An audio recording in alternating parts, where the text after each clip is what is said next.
Alright, so for these two DVDs we're going to focus on some passing, right? And we're going to focus on using passing in conjunction with heel hooks to pass people's guards that ordinarily you might not be able to pass. So say for example, the fear of heel hook really leads you to the ability to do a lot more to your opponent because of how they're reacting in anticipation of getting heel hooked. So the first DVD will focus on the passes themselves. Second DVD will look into some of those aspects, right? But you really have to remember that the guys that are really good at leg locks are now adapting to using other areas of the game, right? Because their opponents are really anticipating the leg lock at all times. And if you were very one-dimensional and only focus on the leg lock, you wouldn't take the other opportunities that are exposed to you. You would be just attacking leg locks, and guys are getting very good at defending the leg lock. So again, the fear of leg lock is going to open up a lot of attacks, and especially with passing. Guys do weird things when they think they're exposed to a heel hook, especially more traditional guys. But let's look at the passing position I like to use first of all, which is very safe from leg locks, right? So when my opponent is flat on their back here, right? So I mean, we can get in there anyway, we can scoop them up. Some guys like to play guard like this. But what we want to do, I want to keep pressure on their shins here, and I want to step outside the lead leg. I'm going to step really deep with my right leg. My right leg's going to step deep here. We're stretching this leg. If I step shallow, I give them De La Riva. So again, you've got to step deep. See, the De La Riva is very difficult here. But again, this leg's, they can do a lot with this leg, so we want to crush it as well. So I step in and I start to drop my butt heavy on them here, but while maintaining the stretch here. If you need extra support, push on them. You can push on the ground, but obviously you're going to be more vulnerable. So I push on the insides of the armpits here. I mean, we can even grab the head, but the idea is that I want to sink low. I want to be heavy on this leg. If I'm high, they're going to kick me. Yeah. So the lower the better. So if you think we want to get this foot to their butt here, they have a lot less kicking power here than they do when it's at a right angle. So if you guys want, so again, press the shins, keep it in position. Step deep, and step and sit. And I can even pinch my knees together here. That gives me extra support, right? This is very safe from leg locks. You can see this leg, they have no mobility. They could underhook this, but they're not going to go anywhere with it. This leg, we're squashing, so it's very hard for them to pummel it back in. The best leg locks for them are with two legs inside, but we're crushing that here. We're stopping it. For balance, I can push, pinch my knees together. Pinching the knees together is really good, real stable. Just make sure you have the hip mobility to do it. So this first one, we're just entering the position. And I want you guys to focus on the key concept of sitting into this leg, heavy, and flaring this. If you keep ending up in De La Riva, you're not stepping far enough. If you keep getting tipped, you're not sitting heavy enough. So again, pushing the shins here, we step deep. I step deep and I bring my body to it. I don't step deep and then move backwards to it. So I step and I bring my body to that. So again, we're heavy on top. Play around with pinching this leg or flaring it and staying heavy. Again, my butt's heavy here. So this is our base position, right? Another thing you can do with your right foot is if you feel like they're very mobile, I'll flare this leg. And I'll put heavy pressure on it, because now they can't put the toes on the floor. So instead of being here, I'll flare. If you try and put your feet hip escape, it's hard for them. For them to hip escape, they need the foot on the floor. And again, another dimension of that is we're stretching the groin. So when I hook under the knee, their groin is flared. Very difficult for them to move. And we can put a lot of weight on people here. So we can really I like to hang out here, so I'm not necessarily going to force a reaction, but their defense of the position, they're going to defend it because they're feeling the weight, feeling the pressure. They feel that they're vulnerable, and we're going to pass and react accordingly to that.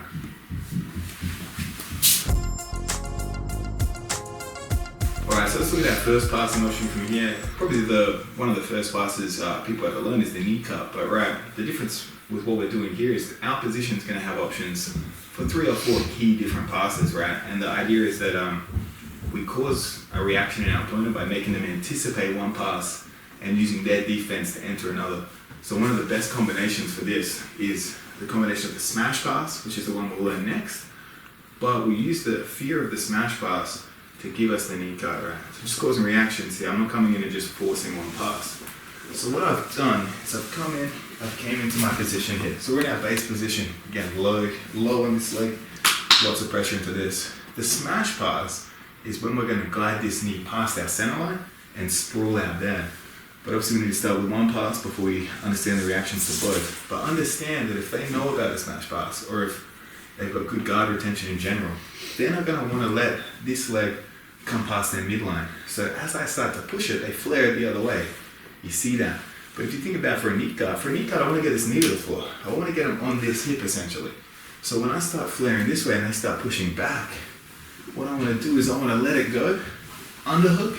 So I'm just going to take a shallow underhook, time in a place for a low underhook, a time in a place for a deep underhook. But for now, we're just going to cup the shoulder on this side. Right? So as I push, I cup, and you can see both knees start pointing the direction I want to go, and I start to become heavy on the hip.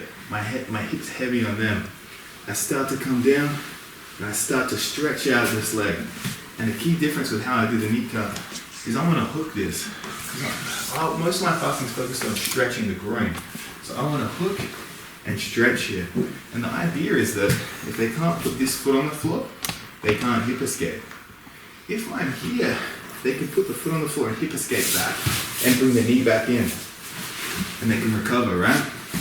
But if we come through and I hook, now they try and put this foot on the floor. Very difficult, right? And also we're stretching their groin apart, making it difficult for them to move. So this is the position we've landed in. What I want to do is either have my head next to theirs or under their chin. And we're going to start to pressure in. And as I pressure in, as I think I've got a good upper body control, my knee is going to plant into the hip.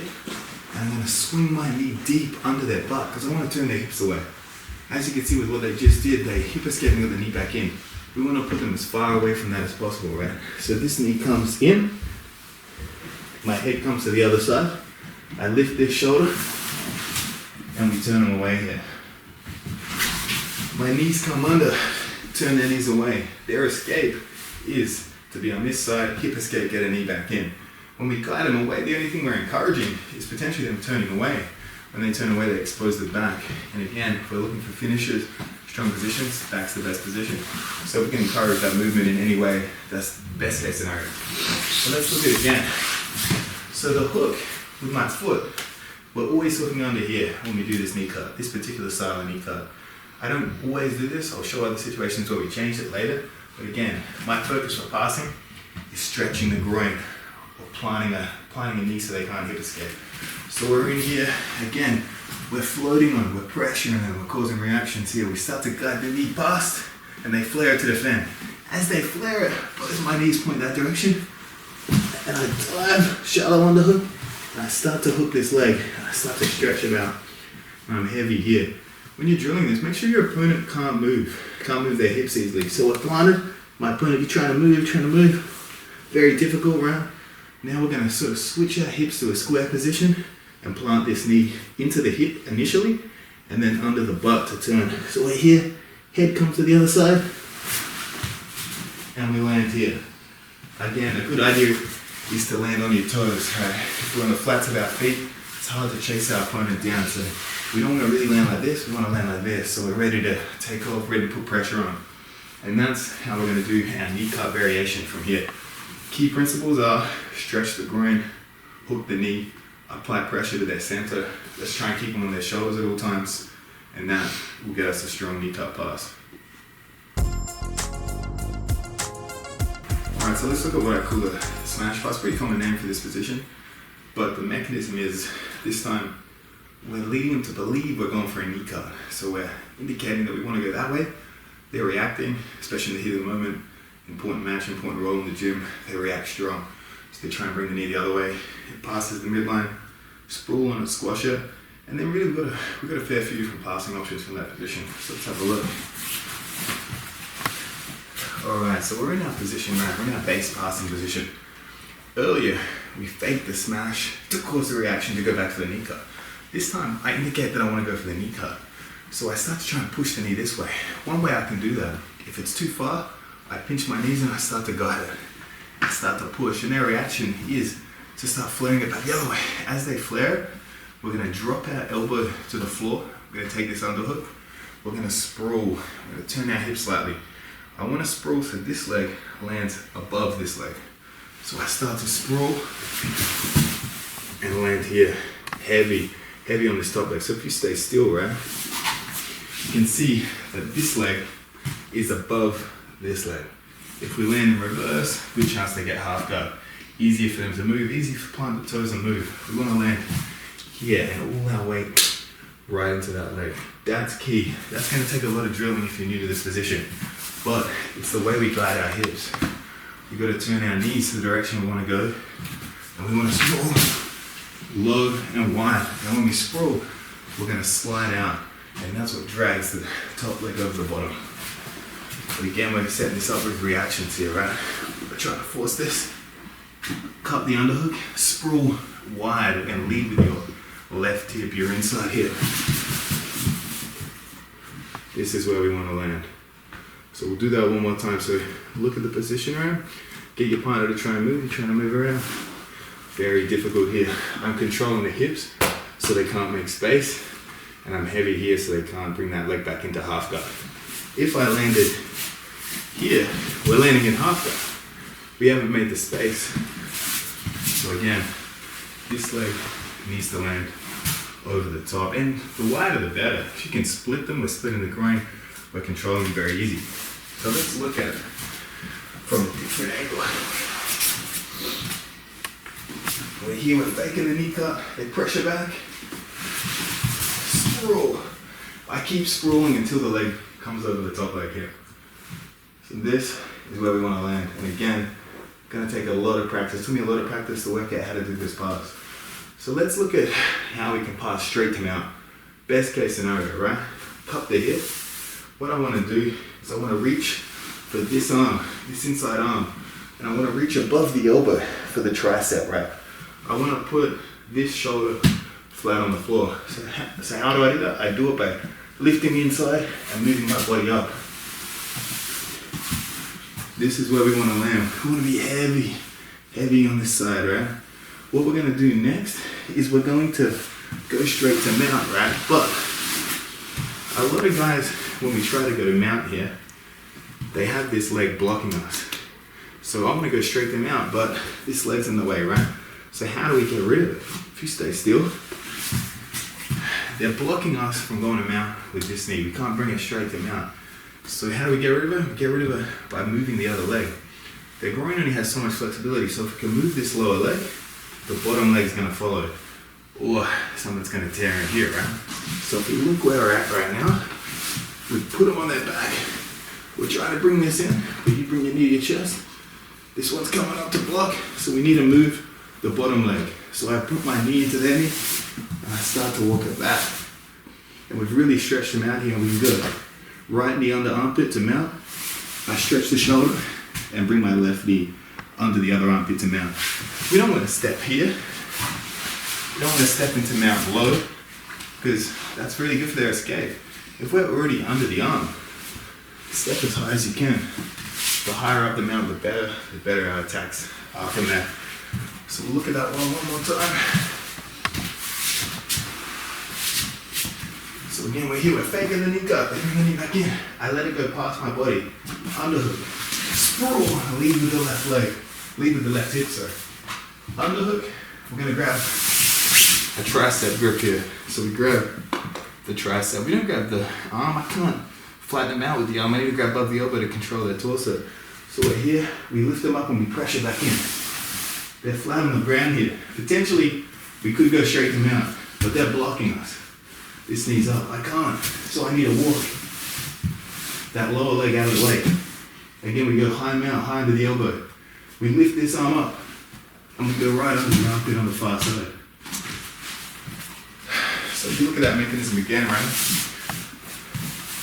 This knee's blocking us. We can't just push it out of the way, we need to get out of the way. We pin their shoulders. As we bring this, that leg follows. Obviously, the more flexible someone is, the more difficult that's going to be. So let's look at another pass now, a more quicker pass, I can say. So we're going for the knee cut, they bring it back.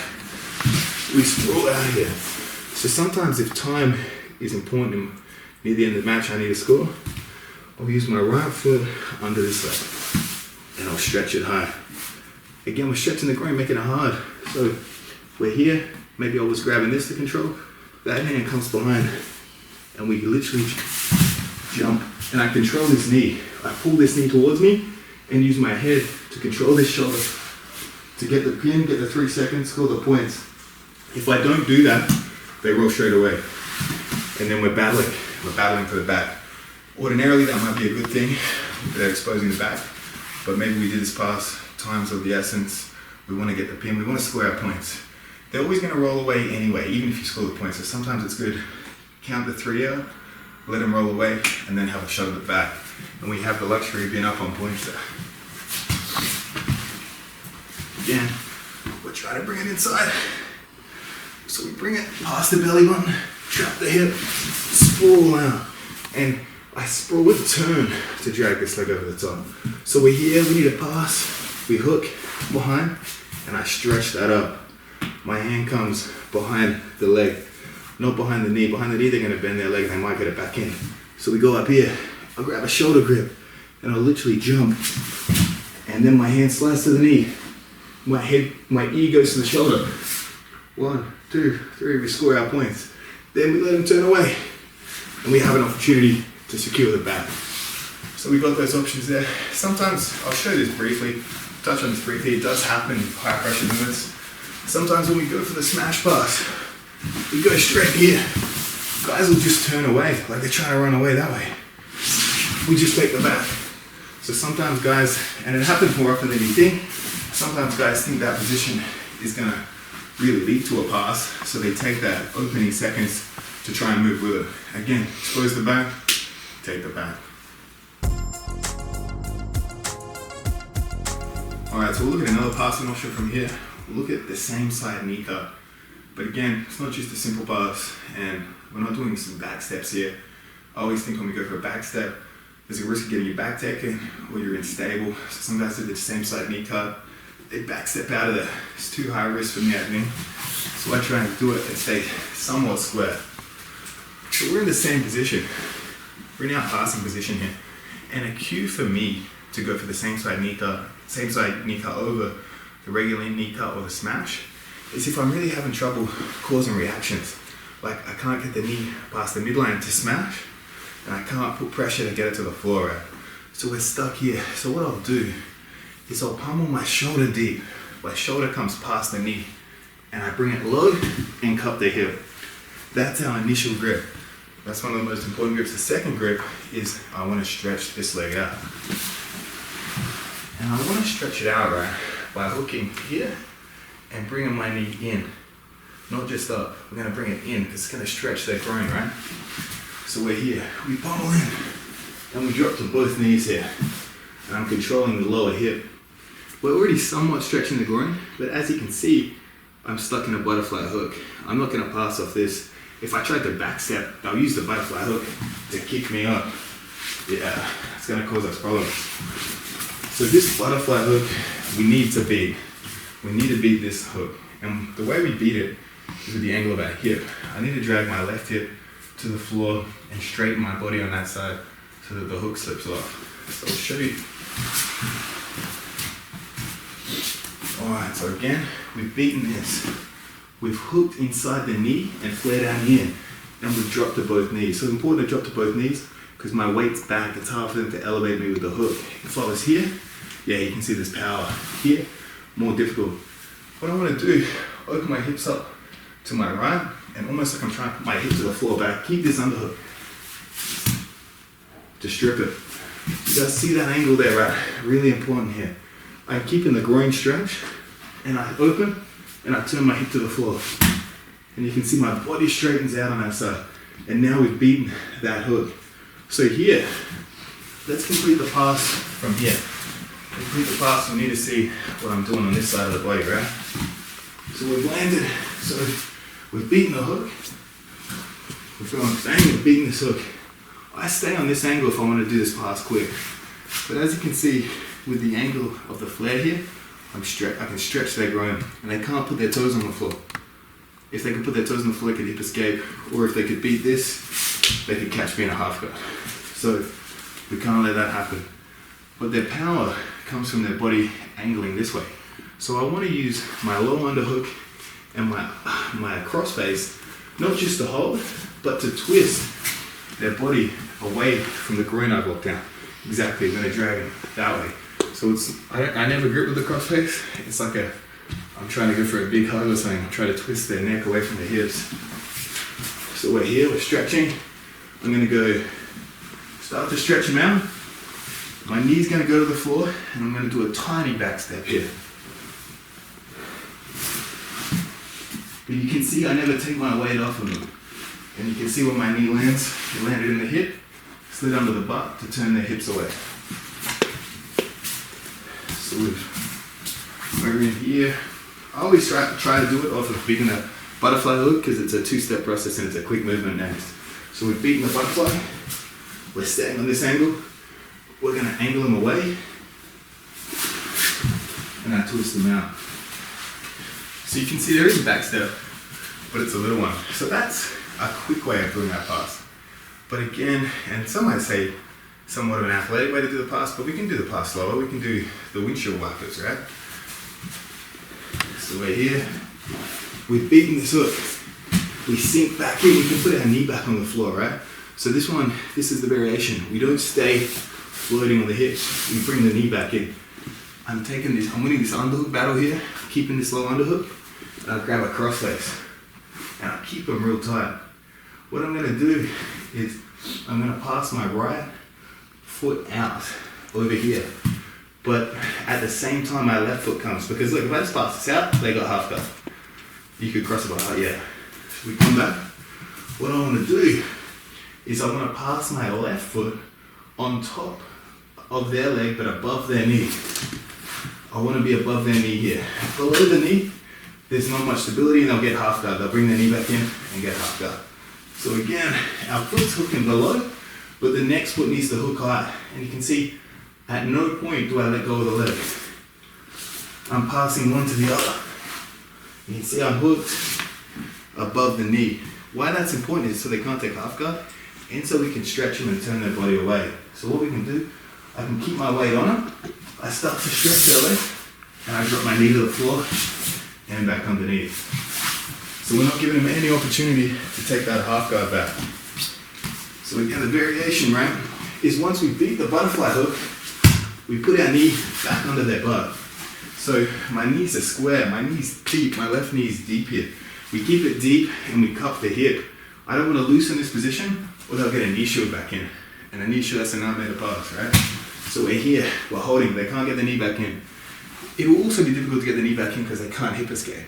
If they could hip escape, even with a tight underhook, they can make some space and sneak it in.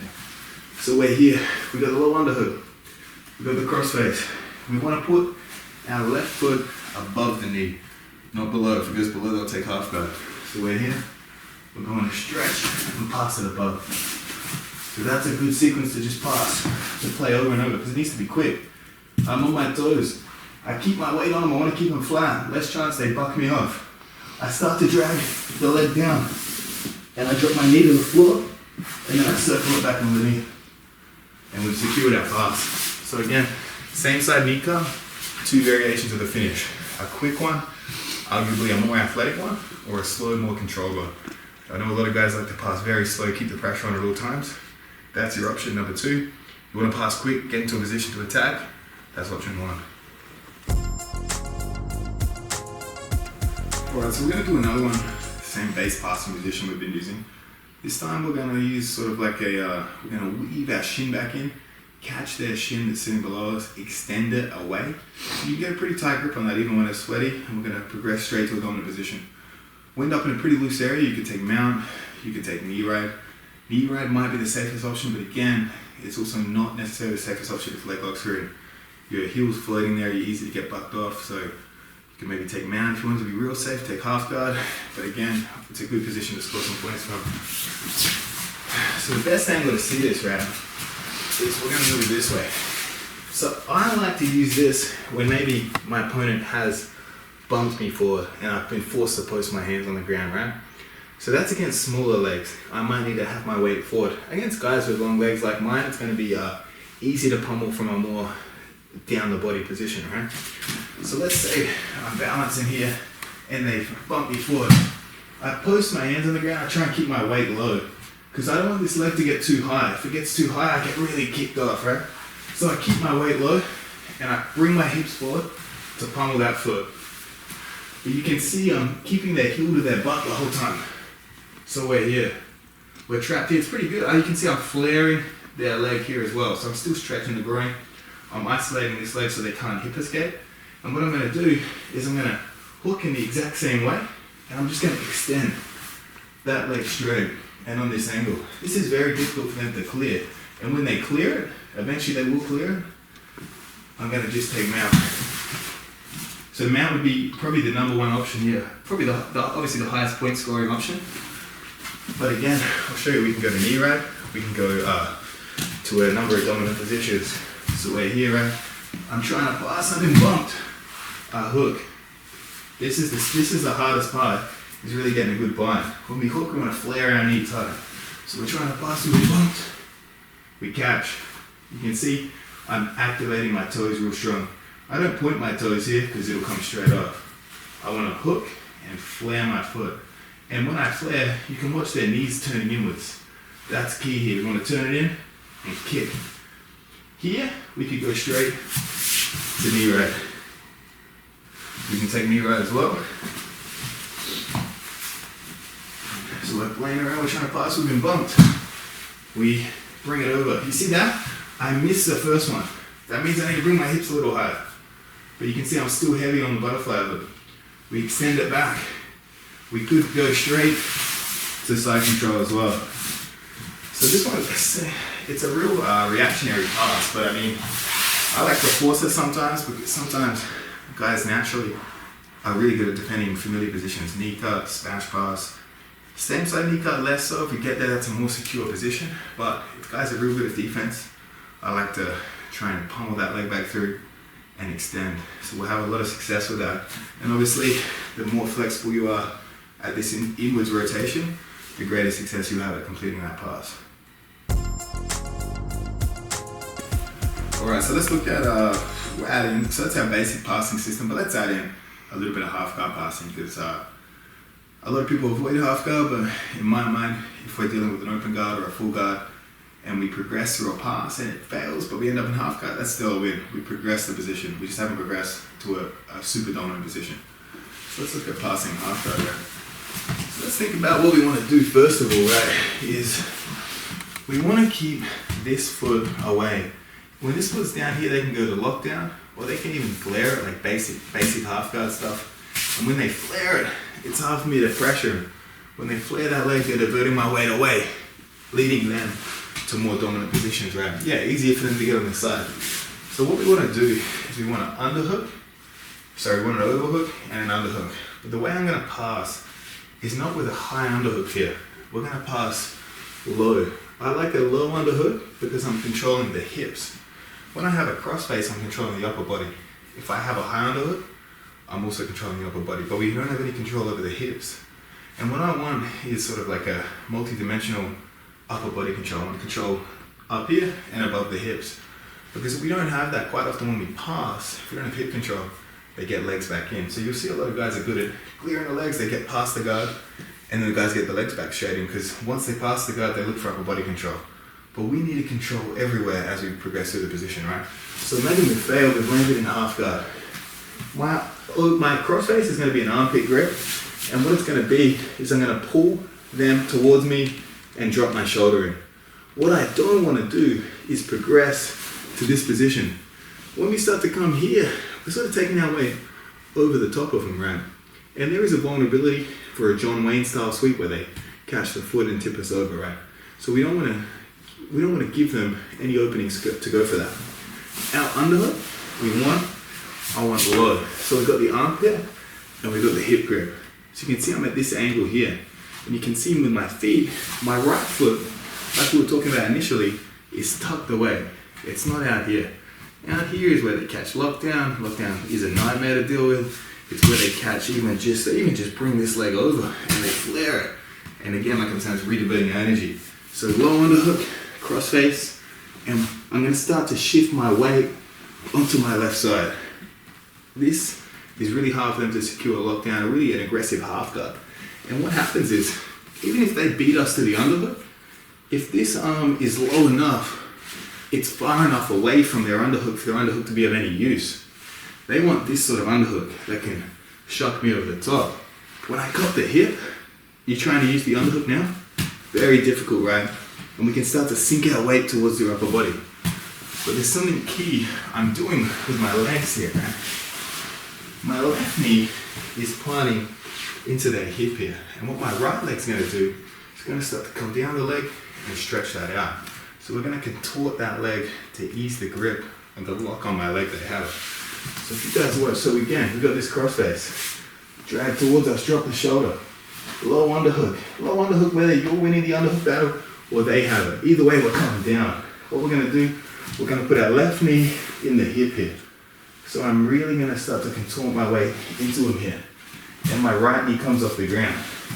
What I'm gonna start to do now is walk my right knee back to strip that grip. From here, sometimes I can even take my underhook, catch the leg, and come over to mount. Best case scenario, obviously, the better the opponent, the less likely that is. But again, I just want you guys to focus on how I'm opening their legs here. So we're going low underhook. This knee's coming into the hip, and I start to shift my weight over. I'm pulling their hips up. So I'm almost grabbing their butt, and my right leg's coming down here. So that's how we're stripping the grip. From here, we can bring the knee back in and start shifting back to our regular knee cut pass. But obviously, the hardest part about passing half guard is really the danger you're in with their underhooks. A low hip underhook beats their underhook. When we control the crossface pressure correctly, they're not going to flip us over the top, right? So I'll be clear with what I mean by that. You see this, the white belt stuff they do on top. They get here and they go, but you can see their weight's vulnerable to this side. So what we don't want to do that. We don't want to do the face hugger from Elliot. We just want to control them here, right? And again, the other hard part is dealing with these legs. So what we want to do, cross face, drag it towards us, drop the shoulder. Low underhook, as low as you can here. Cup just above the bar and pull your elbow real tight. We're going to bring our knee in. We're on our toes here, keeping our weight on them. And we're going to start to stretch them open. So I almost pull them apart like this, because we've got a handle here, and we've got a handle just above their butt here. And as we start to pull, I bring this leg back in. And if they're not careful with this top leg, again, keep it tight and come over the top. We can start working into a low mount position. If you really want to secure this, I would scoop up the leg and start working over. But again, the best part about this is the amount of pressure we put on them. We're contorting their spine, we're driving weight straight through their diaphragm here. And if we want to go back to the knee cut, again, low underhook, knee in the chest.